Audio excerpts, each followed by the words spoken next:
If you go to an antique shop, you can buy tintypes that were shot 100 years ago. And so you get to have this dialogue with the past. And if you're making tintypes, you're working on a dialogue with the future as well. Because your children, your grandchildren, whoever will see them and say, oh, I wonder who the crazy guy is that did that tintype back in 2017, you know?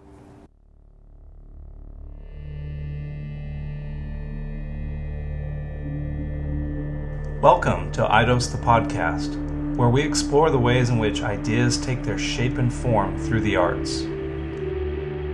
This podcast is brought to you by EIDOSArtworks.com, a website dedicated to bringing thought-provoking content that engages and inspires, and Spokane Falls Community College photography and digital media production programs, preparing students for careers in applied visual arts since 1965.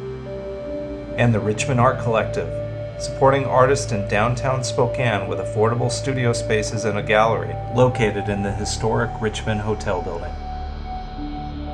My name's Ira Gardner, and I teach photography and digital media production at Spokane Falls Community College. I also have a studio here at the Richmond Art Collective, and I'm your podcast host. So let's get started.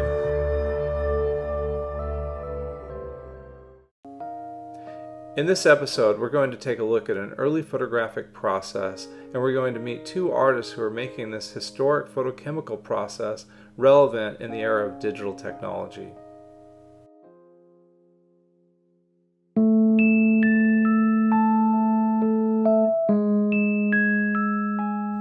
The Museum of Modern Art describes photography this way. Since its invention in 1839, photography has served as a medium for documenting, understanding, and interpreting the world. It has radically contributed to the evolution of visual representation, in part by allowing for the documentation of a moment in time, and because of its inherent reproducibility by enabling the wide circulation and distribution of images, which has exploded with the advent of internet and social media platforms. While Nicephore Niepce can be said to have started the ball rolling with his development of the heliograph in 1827, the process required such a slow exposure that the sun traveled across the sky, creating an image without shadows. It was really the almost simultaneous announcements of the daguerreotype process in France and 3 weeks later the calotype process in England that really launched photography as we know it.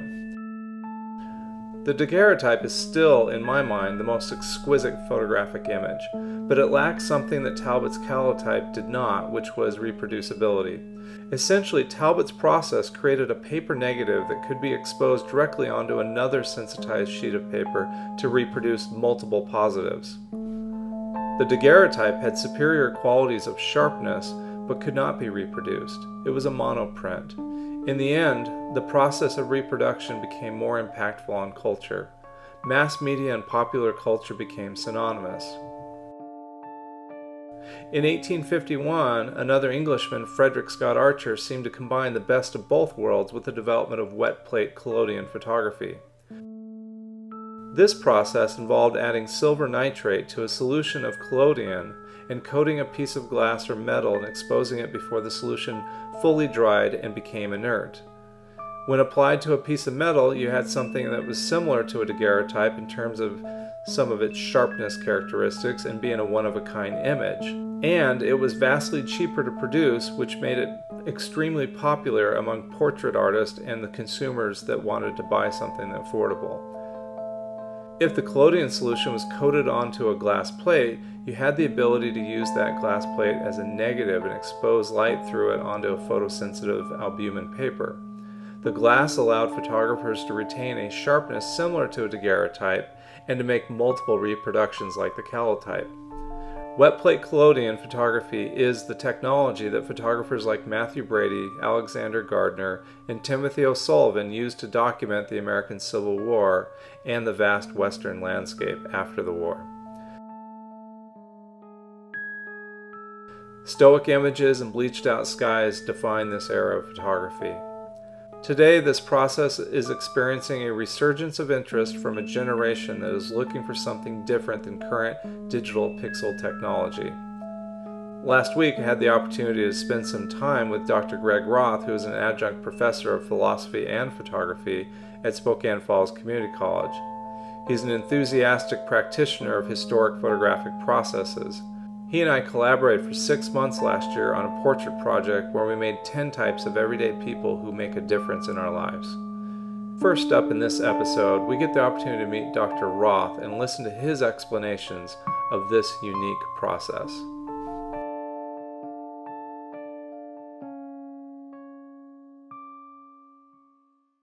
Learn to see, not just look. Learn to see. The two are very different. Looking is what you do in order to survive. Seeing is what you do in order to do photography well. Well, we're looking for a reasonably good scene today, and the good old wheelbarrow, which we've shot several times, is probably as good a candidate as any. This camera is actually from the end of the 19th century, and so it's a wooden camera. The lens is from the 20th century, which is probably good. I'm going to be shooting a rather large plate today. It's called a whole plate, and it's 6.5 inches by 8.5 inches. There's sort of a kind of aesthetic that speaks of substance, of time, of the kind of wonderful experience that is intended to last for a very long time after the plate's shot. It's not just now, it's then when it was shot and for a very long time. If you go to an antique shop, you can buy tintypes that were shot 100 years ago.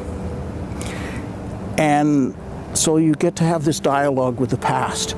And if you're making tintypes, you're working on a dialogue with the future as well. Because your children, your grandchildren, whoever will see them and say, oh, I wonder who the crazy guy is that did that tintype back in 2017, you know? And so you end up creating a kind of dialogue with the past and with the present and the future in terms of the aesthetic, in terms of who views it. Originally, in 1851, this would have been done on a glass plate, and I still do it a lot on glass plates. It's called an ambrotype.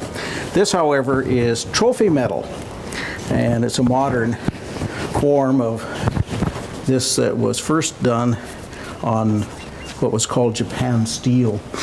And that Japan steel was basically made for this purpose in the sense that they made it black. And that's because this is actually a positive I'm going to shoot. We clean it off to make it look good and also so that it will accept the collodion. Collodion's nothing more than alcohol, ether, and collodion with some salts in it. And in fact, it's pretty common even today. It's used a lot for things like wart removers and so on and so forth once they put some acid in it. No acid in here. So what we're going to do is pour this plate. This process is called wet plate, and that's because all the work that I do on the plate, including shooting it and developing it, has to be done while the plate is still wet. So I'm going to go ahead and pour the plate. It takes a little bit of time to learn how to pour plates, but since I've been pouring plates now for 5 or 6 years, for me it seems to be almost second nature. I'm trying to get the collodion all the way over the plate without spilling too much of it. And so, good. And once we get to that point, we put the collodion that we put on the plate into another bottle, simply because I'm going to reuse it later, but I'm going to have to do a couple little things to it. I'm going to close everything up here and make sure it's all nice and clean. So So now the plate has been covered with collodion, and we have to wait for a few moments for it to dry enough so that the collodion is usable for putting in the silver bath. This is all we can do in light, which is kind of nice. Yeah. Okay. And then we put it into a silver bath, which is nothing more than silver nitrate and water. And 3 to 5 minutes is enough time, and I use my high-tech timer. Okay, it's probably pretty well saturated. That is a collodion with the silver nitrate solution at this point. So I can open it up, and I take it out. Yeah, it looks pretty good. Okay. And drain it carefully. Then I take and wipe off the back of the plate. Put it into the plate holder. And I'm going to wipe it off again just to be sure that I don't have too much liquid. Silver nitrate's great. It was used a long time in surgery and in eyes, but it makes an awful, wonderful black stain on skin. So you notice I'm using gloves. Okay, so we got it in there. We can go outside and take the shot. Okay, we're going to take off the focusing back and put on the other back. Camera's already set up, already focused, ready to go. And we put the back on. Okay. Now there's no meter in this camera, incidentally. From experience, I have an idea of how long the exposure is likely to be. In this case, I'm going to assume the exposure is about 10 seconds. So make sure everything up here is right. I'm going to check just to make sure. Yeah, good. All right. This is more sensitive to UV light than it is to anything else, though that's not the only part of the sensitivity range. The thing with this today is we have very little UV. I checked it on the weather, and so I knew there needed to be a longer exposure. Also, it's not going to look exactly the same as you would if you had panchromatic film. It's orthochromatic film, in fact. And so some parts of the spectral system record differently. One of the things I know for sure is that looking at the wheelbarrow and it's got red inside, I know red's going to record a lot darker than it would if we were using panchromatic film. Blue skies are very, very light. So because this is really blue sensitive film. And greens, don't know. It always is sort of a guess as to what the greens are going to really look like. 1001, 1002, 1003, 1004, 1005, 1006, 1007, 1008. The aesthetic qualities of tintype image are the qualities that you see in the 1850s, 1860s, 1870s, 1880s. So I'm going to go ahead and develop the plate and see what we got.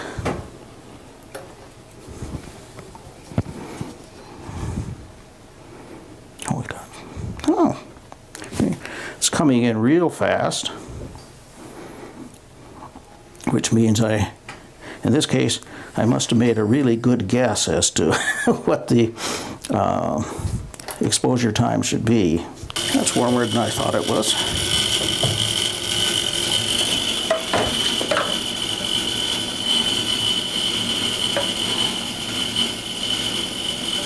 Yeah.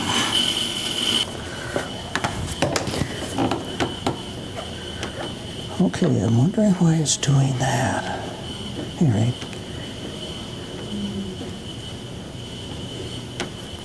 Yeah, it's coming off. It'll do fine. So it's interesting reading about the history of photography. It's like a gentleman I've been reading about recently who photographed for the Pennsylvania Railroad, a man named Rao. And he went from basically wet plate photography all the way to dry plate photography, all the way to nitrocellulose as a substrate. But he kept moving and changing. And so, you don't have to do photography in simply one way. You need to experiment. You need to play with it. The digital world is a world where you do it one way, essentially. This photography is a kind of photography where you can and should experiment. If nothing else, it'll drive you to doing that because it doesn't always come out exactly the same. So for me, doing photography is about getting the image.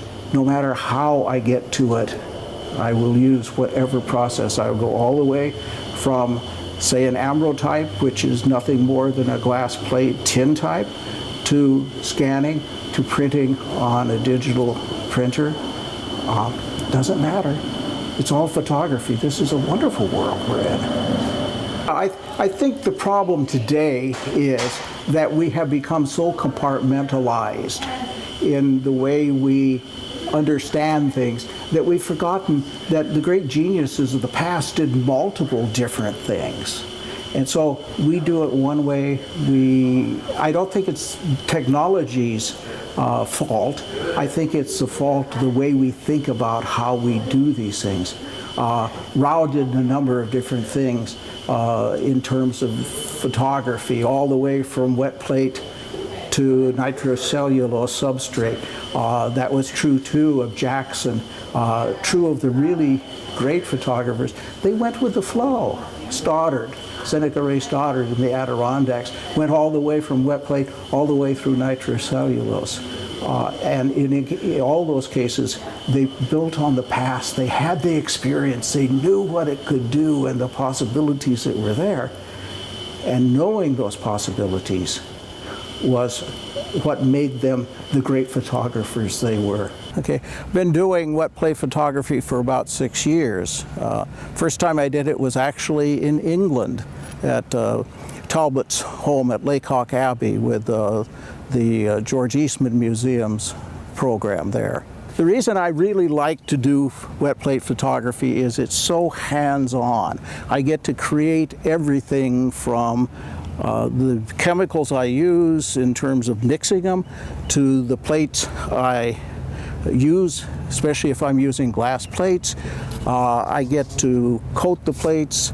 There's something elemental and something very fulfilling about doing wet plate photography, despite the fact that it's difficult sometimes. You don't always succeed. Wet plate is relevant to today's digital world because professional photographers and those that are really into doing good photography need to have something besides simply digital capture. I like to do digital capture too. I enjoy it very much. But there's a difference in quality, a difference in the look, a difference in the production of a wet plate, whether it happens to be tin type or it happens to be on glass. It's still different. It looks different. You can scan it and it will still look different. And I think that professional photographers especially need it because they can offer a quality, right? A custom piece. Wet plates, especially tin types, are one-offs. There's no other one. You can scan them, that's okay, but it's a one-off. It's a real artistic construction that you make when you do wet plate. It's just marvelous. I love it.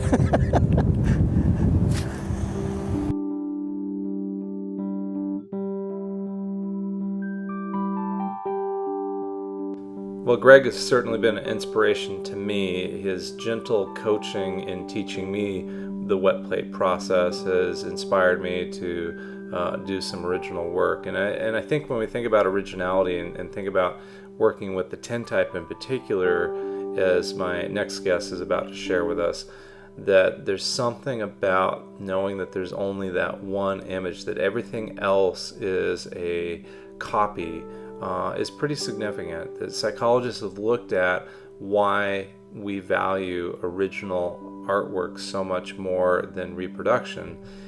And it comes down to this, that when you look at that one original piece, you're looking at a creative act, that was the moment that something happened. And I think that's pretty important. And I think somebody who is incredibly creative, is making work all the time that are one of a kind, is my next guest, Cindy Groepper, who I think is a very talented artist.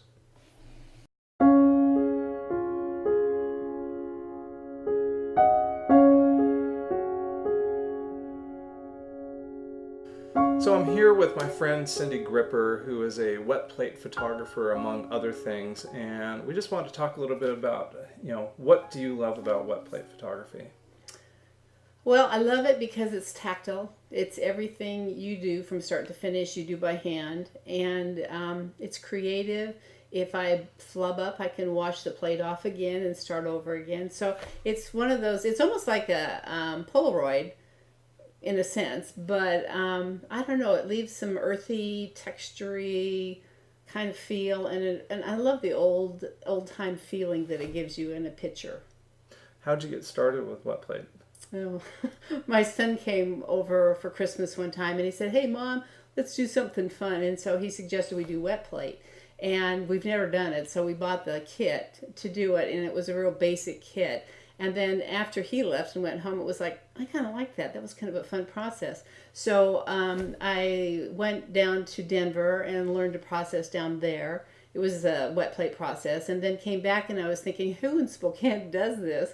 And I found Dr. Roth from Spokane Falls, and he worked on that. So he kind of pushed me along and helped me to find some more people to take lessons from, or clinics from. So I went back to New York and took John Coffer's workshop there, and then last fall spent a couple weeks in Italy with Luther Gerlach doing that. And so I've learned a lot just from those people, and then from there it's just experiment forward. And you and I had a chance to meet through the process of you working with Greg, because we were working on that portrait project. And in fact, one of my favorite portraits from that whole project was the one I did of you. That was a lot of fun. How would you describe the differences between the wet plate photographers that you've studied with? How is Osterman different from Luther? What have you picked up from each person that's a little bit different? Well, some people are more technical. Some people are artistic, and in wet plate you can't get perfection. It's just, you get what you get, and there's a lot of particulate on the plate, satellites they call them, or things like that. You can't control the process very well or completely, and so it's sort of like whatever the chemicals do for you for your picture, it's what you get. And a lot of times I don't get what I think I should be getting, and so I'll just take it and wash it off and reuse it again. It's a kind of a nice recycling kind of project. You can use it a couple times, but I use it a lot for recycling to find out what the exposure time will be, and then I go to a good plate and do it from there. Nice. Let's take a look at some of your work. It's been very interesting to get to know you, because you haven't really ever described yourself as an artist, and yet your work just screams of artwork. I think it's beautiful. I think you have a distinctive aesthetic to your work. What are some of the themes that you work with in your compositions? What do you use wet plate photography to photograph? Well, I took a class from you because I wanted to learn portraits, and doing portraits with wet plate, that's not easy because the exposure time sometimes has to be a real long time, and so for the subject to sit there for any length of time, it's difficult. But I've wanted to use it for portraiture. I also like to just go outside and take pictures of landscapes, but I like a lot of still lifes. To me, I like to set up a still life, and I love the vintage look of like the early 1900s, 1920s. The boat hats, the derby hats, the old, clothes they wore back then, the shoes, the things, just to get a vintage-ish kind of feel to it. In fact, I see a lot of what they used to call Orientalism in art. There's definitely a Asian element to some of your nature and landscape imagery, particularly your still life. You brought one today that really stood out to me, that I thought was just incredible. Yeah, let's pull that out and take a look. I have books on all the old Japanese art. I love Japanese art. I love kimonos. I love anything simplistic in the Japanese fashion. I don't know. I'm drawn to it. I just don't know why. I haven't discovered how it all works together right yet. Some people try to articulate it. I think you just do it, and I think to me, maybe that's more valid. Maybe that there's in terms of a Zen approach, talking about it kind of defeats the purpose, so to speak. You just seem to naturally do this. Beautiful image. And then speaking of portraits, you brought one of those along today as well. This one? Let's start with that one. Oh, my Spencer. So, how long an exposure was this of your husband, who looks like a little bit of the man from Snowy River? I think that was probably probably 15. We had some sun it was an outdoor exposure. It was sun from behind and shooting into the shadows. So that was a 15 second exposure. What's really interesting to me about this portrait is it illustrates so clearly the difference between painting and photography, in that while we think of 15 seconds as a long time to sit still, a portrait being painted, the sitter has to sit still for so long. Well, that's true, yeah. And what's really interesting is that there's about 20 facial muscles that are constantly twitching, that if you look at painting that was done early on, they always have a softer quality to them, because it ends up averaging out, because you don't see it with the naked eye, so to speak, doesn't notice the detail. But the photograph, even though it's expanded, it's not that one fraction of a second, 15 seconds, you still record this really, there's a crispness to it that's very timeless. It's a beautiful image. And then, of course, this one is absolutely poetry. I like that. I wish again, the imperfection of wet plate is I have these little striations of silver through his hair, and I don't know why that happened, except that I think that the plate was dirty, and so all these plates that you order to do your plates on, they need to be cleaned. And I think once I cleaned it with denatured alcohol and then some distilled water, then the plate took the pictures better. And this was before I realized I needed to clean the plate prior to pouring the collodion. The poet in me says it looks like it's raining.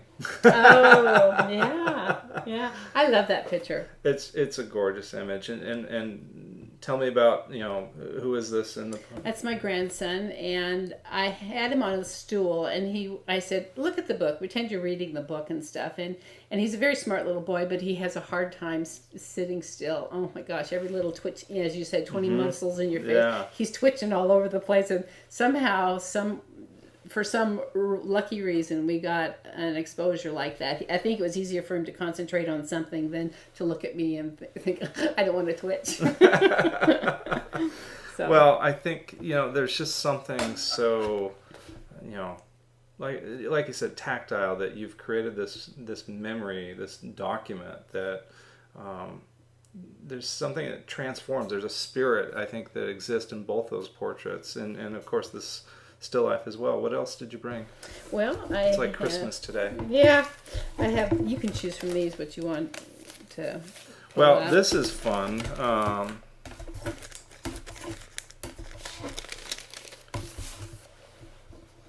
The euphonium. Now, was this done at your studio? This was done at the Richmond Artists Collective studio, and so we had quite a windy day, and you had a background of a palette that kept falling forward, but the hat wouldn't stay straight. The hat got crushed, and it turned out to make this image. I mean, it's just a wonderful, wonderful image. So fun to be a part of that process with you. Beautiful. Yeah. Beautiful.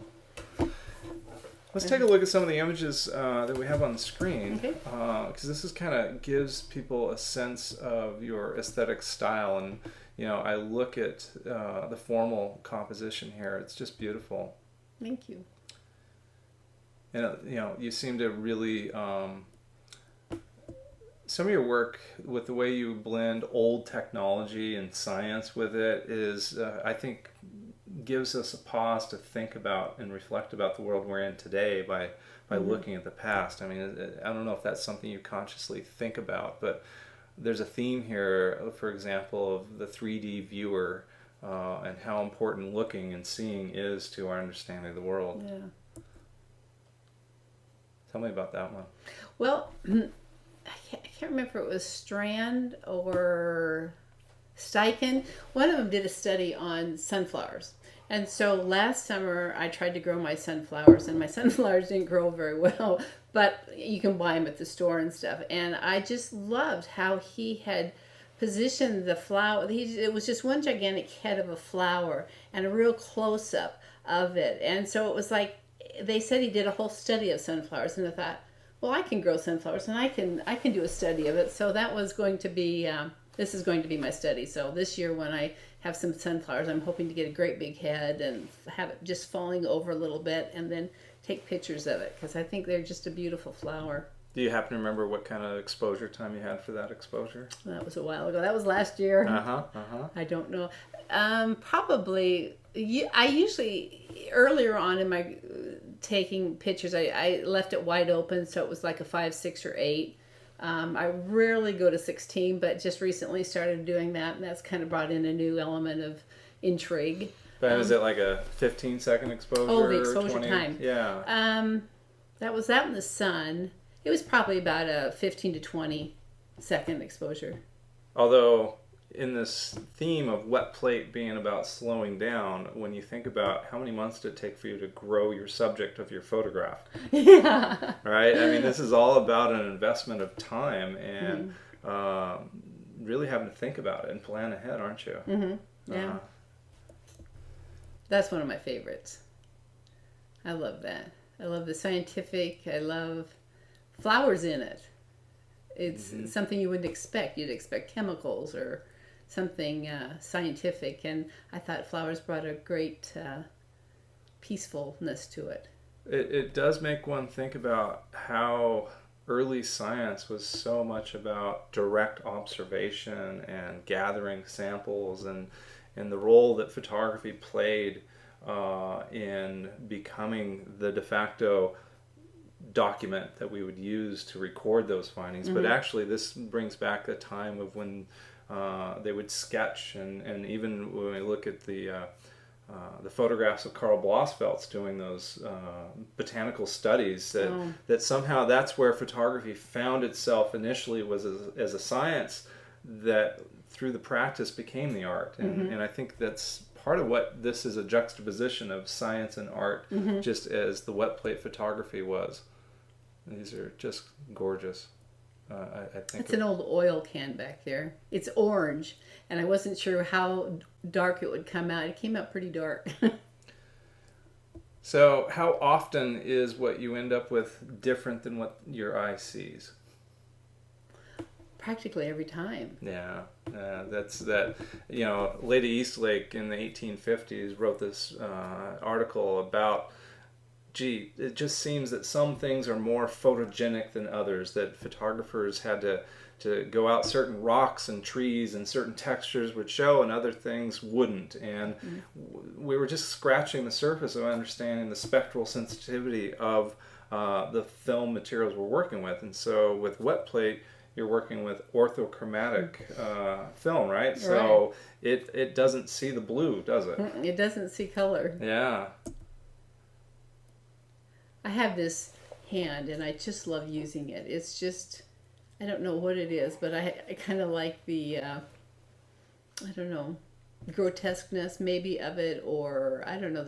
It's a very good hand. It shows the wrinkles, the tendons, and the veins in it. Not in that picture as well, but in other pictures I've taken with it. Now, you're retired now. Mm-hmm. What was your career? I was a nurse. So I think it's interesting how biography informs. Oh, you know, yeah. it's you probably spent a lot of time holding hands and Mm-hmm. taking pulses and giving Yeah. shots. Yeah. Very interesting, and that is just a wonderful vanitas still life, isn't it? I mean, it's the skeleton and the hand both are not so subtle reminders of our limited time. Mortality, yes. Again, just beautiful, beautiful compositions. Well, I think this is a great slide to end on. It just really brings us back to photography, and thank you so much Oh, for you're sharing. welcome. It's been wonderful. Yeah, it's been a pleasure.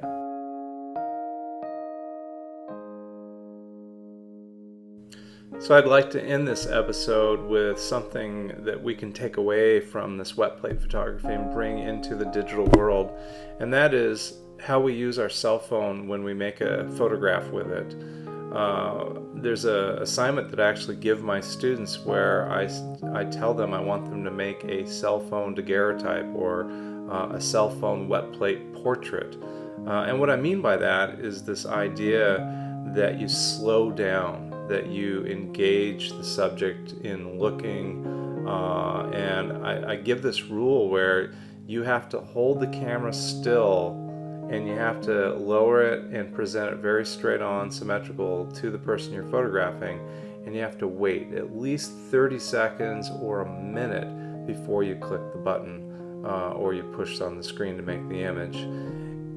And it's amazing.